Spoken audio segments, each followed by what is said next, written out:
brought to you by V-Guard. સમાચાર મળી રહ્યા છે કે જ્યાં રાજકોટની ટીઆરપી ગેમ ઝોન દુર્ઘટના મુદ્દે આજે હાઈકોર્ટમાં સુનાવણી હાથ ધરવામાં આવશે।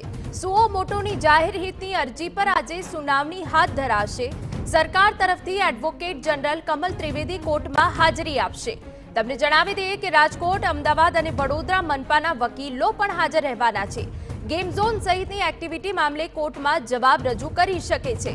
हाईकोर्टे राज्य सरकार और विविध कॉर्पोरेशन पासे पर जवाब मांग्यो छे। राज्य में फायर सेफ्टीना नियमों पालन अंगे जवाब रजू थई शके छे। ए सिवाय एसआईटी नो प्राइमरी रिपोर्ट पण कोर्ट में रजू करवामां आवी शके छे।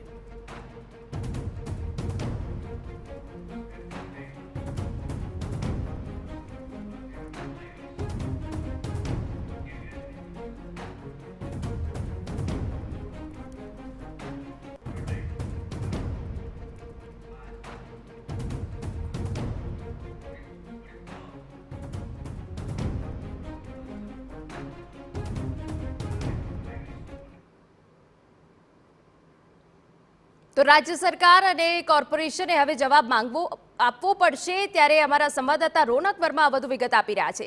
रोनक, तमाम जे कॉर्पोरेशन में गेम एक्टिविटी चाले छे तेने लईने हवे राज्य सरकार और विविध कॉर्पोरेशन कोर्ट में जवाब आपवो पड़शे। साथे साथे एसआईटी ने लईने पण रिपोर्ट रजू करवामां आवी शके छे। रोनक,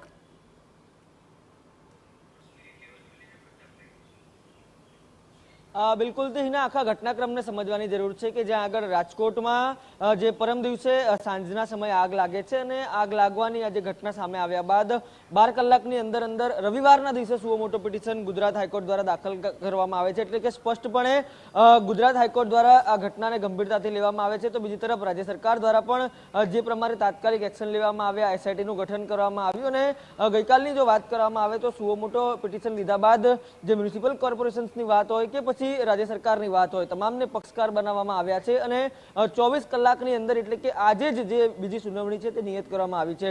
हाईकोर्ट तरफथी कहेवामां आव्युं छे के कया कया जे नियमो छे ते गेम झोन माटे बनाववामां आव्या छे। आ उपरांत गईकाले जे प्रकारे सुनावणी हाथ धराई तेमां जे गुजरात हाईकोर्ट एडवोकेट एसोसिएशनना प्रमुख हता तेमणे एक वात रजू करी हती के जीडीसीआरना पण जे नियमो होय छे ते पालन करवामां आवता नथी। एटले के स्पष्टपणे फायर सेफ्टी, फायर एनओसी અને આ સંબંધિત નિયમોને લઈને કયા પ્રકારે બેદરકારી દાખવવામાં આવી રહી છે તે મામલે અત્યારે જે સ્પષ્ટતા છે તે થઈ શકે છે।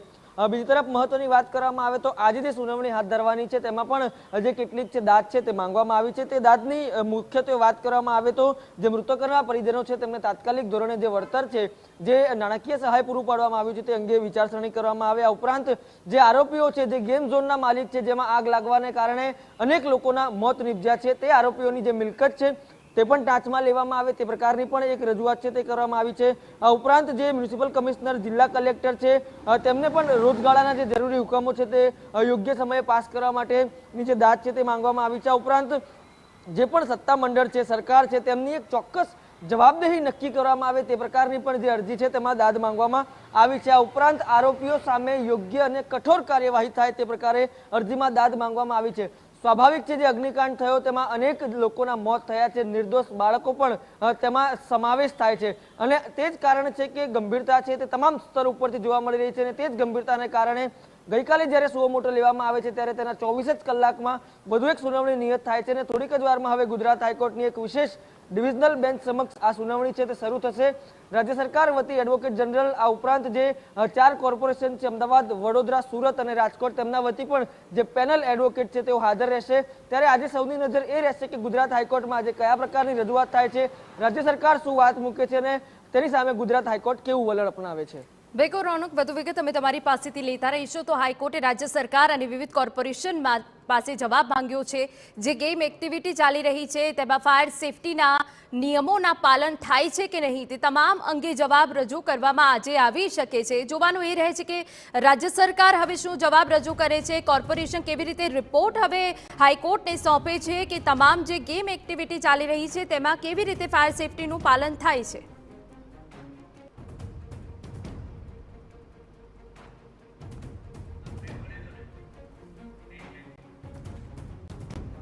તો જે રીતે આજે થોડીક જ વારમાં હવે સુનાવણી શરૂ કરવામાં આવશે ત્યારે રાજકોટ, અમદાવાદ, વડોદરા અને મનપાના વકીલો પણ હાજર રહેવાના છે।